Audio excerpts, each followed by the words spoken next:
दुनिया के सबसे दुर्लभ सफेद जानवर जिन्हें देखने का मौका सिर्फ नसीब वालों को मिलता है। Number 9, white giraffe. जी हाँ, सफेद जिराफ भी होता है, पर ये हद से ज्यादा रेयर हैं। ये इतने रेयर हैं कि केवल दुनिया में केवल एक ही सफेद जिराफ बचा है जो मेल है, इसलिए ये विलुप्ति की कागार पर है। एक जेनेटिक बदलाव जिसे ल्यूसिज्म कहा जाता है, उसके चलते जिराफ का रंग सफेद होता है। इसमें त्वचा की कोशिकाओं के पिगमेंटेशन को रुक जाता है। ल्यूसिज्म में आंखों के पास काला रंग बना रहता है। Number 8, white alligator. आपने भयानक डार्क ग्रे कलर के एलिगेटर तो जरूर देखे होंगे, लेकिन शायद ही आपने कभी व्हाइट एलिगेटर देखा हो। इन व्हाइट एलिगेटर को अल्बिनो एलिगेटर भी कहा जाता है, लेकिन खूबसूरत होने के साथ साथ इन्हें जिंदा रहने के लिए बहुत ज्यादा स्ट्रगल करना पड़ता है, क्योंकि ये अल्बिनो एलिगेटर बिल्कुल भी धूप बर्दाश्त नहीं कर सकते और नॉर्मल एलिगेटर के मुकाबले काफी ज्यादा कमजोर भी होते हैं। Number 7, white lion. सफेद शेर काफी दुर्लभ होते हैं, इसलिए यह जंगलों में नहीं बल्कि ज्यादातर जू में ही देखे जाते हैं। इन सफेद शेरों का रंग पिगमेंटेशन की वजह से सफेद होता है। ये हल्के सुनहरे रंग से लेकर शुद्ध सफेद रंग तक के होते हैं। सबसे पहले व्हाइट लाइन को 1938 में देखा गया था। हालांकि इस वक्त सफेद शेर काफी खतरे में है। इनकी संख्या बहुत ही सीमित है। सफेद शेर अन्य शेरों की तुलना में कम घातक होते हैं। इनकी डाइट भी ज्यादा नहीं होती। ये शेर छोटे जानवरों और पक्षियों का ही शिकार करते हैं। Number 6, Snowflake gorilla. दोस्तों, आप लोगों ने गोरिल्ला कई बार देखा होगा, लेकिन सफेद रंग का गोरिल्ला कभी नहीं देखा होगा। और अफसोस की बात तो ये है कि स्नोफ्लेक नाम से जाना जाने वाला ये सफेद गोरिल्ला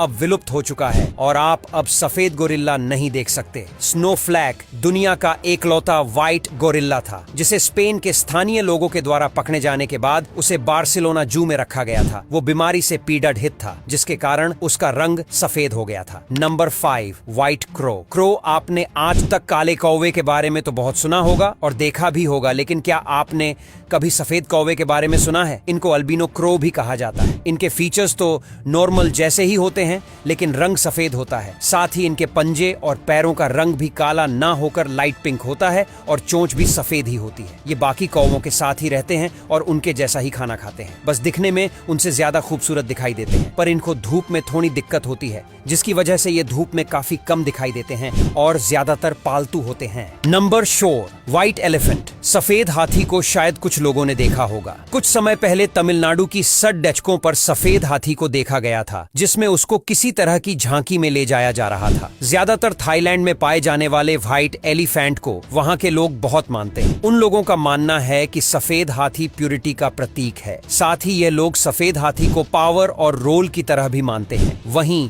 हिंदुइज्म के हिसाब से सफेद हाथी भगवान इंद्र का वाहन है, जिसका नाम इरावत है। अगर शॉर्टकट में कहें तो व्हाइट एलिफेंट को लोग काफी शुभ मानते हैं और उसकी पूजा करते हैं। Number 3, white cockroach. ये आम जीव है। इसको आपने आज से पहले ब्राउन कलर में, जो कि इसका नॉर्मल कलर है, उसी में देखा होगा, लेकिन आज आप देखेंगे सफेद कॉकरोच। ये कॉकरोच की कोई नई प्रजाति नहीं है, बल्कि नॉर्मल कॉकरोच ही होते हैं जिनमें पिगमेंटेशन की प्रॉब्लम होती है। कई बार व्हाइट कॉकरोच का कुछ समय के बाद रंग बदल जाता है और वो ब्राउन कलर के हो जाते हैं। ऐसा किसी जादू या शक्ति की वजह से नहीं होता, बल्कि जब उनके ऊपर नई स्किन आती है तब होता है। Number 2, white kangaroo. यदि आपने कभी सफेद कंगारू देखा है तो आपने प्रकृति में सबसे दुर्लभ दृश्यों में से एक देखा है। जैसा कि आप जानते हैं, अधिकांश कंगारुओं का फर भूरा भूरा होता है। सफेद कंगारू प्राकृतिक रूप से सफेद नहीं होता है। वैज्ञानिकों का मानना है कि ल्यूसिज्म नामक स्थिति के कारण उनका फर सफेद होता है। दोस्तों, आपको बता दूं, चिड़ियाघरों में रहने वाले सफेद कंगारुओं का जीवन काल